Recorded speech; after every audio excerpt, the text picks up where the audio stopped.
Sasa kwamba kwa mtumiaji wa kawaida atawezaje kufahamu kwamba hapa kuna kuvuja kwa umeme? Asante. Sio rahisi sana. Ndio. Sio rahisi sana kwa mtumiaji wa kawaida kugundua kwamba hapa leakage inatokea. Na ndio hapo umeme clinic anahitaji. Na hapo ndo umeme clinic anatakiwa aingie sasa. Yes. Kwa sababu umeme hauna rangi. Ndiyo. Wala hauna harufu. Wala huwezi ukauona. Yes. Unajua maji ni rahisi kuona, hapa bomba langu linavujisha, leta mpira, funga na vitu kama hivyo na ufunga. Unaona? Yes. Ni rahisi sana.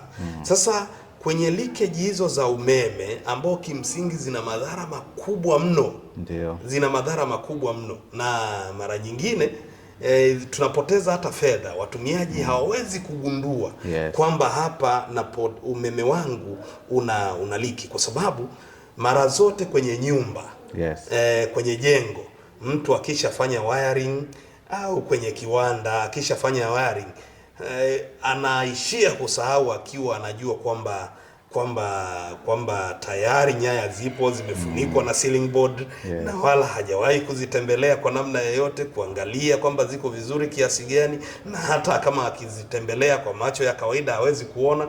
Manake inamhitaji mtaalamu kutoka umeme clinic sasa ndo aingie hapo kufanya ukaguzi wa mifumo, sasa kuonesha bwana, katika mifumo yako kuna leakage zipo, na ukumbuke zina madhara. Zina madhara mengi mno hizo leakage ambazo zinatokea, na sio tu madhara, zinaweza zikasababisha moto, zinaweza zikasababisha bili kwenda juu. Yani unaweza kujikuta mtu analipa bili kwa sababu so long as umeingia kwako, haijalishi umeutumia au hujautumia, inabidi ulipie. Hata kama unapotea. Na hapo ndipo watu wengi wa kawaida na ambao sio wa kawaida yamkini wameishia kupigwa chenga, na mara nyingine huwa wanashtukia moto umewaka. Watu wanaanza kusema moto umesababishwa na nini? Unaanza kutafuta root cause, kwa maana ya kisababishi kilichosababisha. Kumbe ni leakage zilikuwepo muda mrefu, alafu hazijawahi kudhibitiwa. Okay. Sawa, nimekuelewa vizuri.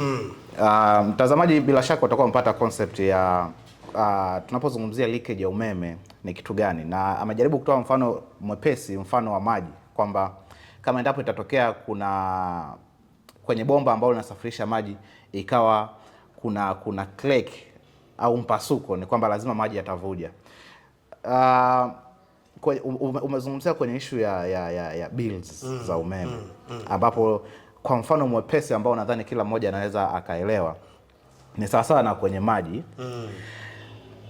Tunapopokea maji majumbani huwa tunafungiwa zile mita kwa ajili ya kutusomea bili ya maji. Kwa mantikio ikitokea kwenye laini zako za ndani kukawa kuna mpasuko kwenye bomba lako la maji, maji yale yakapotea, ni kwamba yale pia utapaswa kuyalipia. Kwa same price kwenye masuala ya umeme pia. Yani inafanana moja kwa moja. Yani lazima ulipie so long as kimevuka mita. Kinachovuka mita ni cha kwako. Okay. Na kama ni cha kwako, whether utakitumia, kama ni maji utatumia kuoga, sawa, is up to you. Utatumia kumwagilia majani, utatumia kufanya hivi, mengine yanamwagika tu, unaweza kufungulia koki kama umeamua kuacha ili huo unalipia bili. Vyovyote vile, chochote kinachotokea, mfano halisi wa maji na kwenye umeme ni vile vile. Okay. Ila tu kwenye umeme hauwezi ukaona kwamba hapa napoteza, hapa natumia vizuri, hapa niko vizuri kiasi gani. Hapo ndo umeme clinic inapohitajika, ili ikuambie unatumia vizuri au kuna upotevu unaofanya.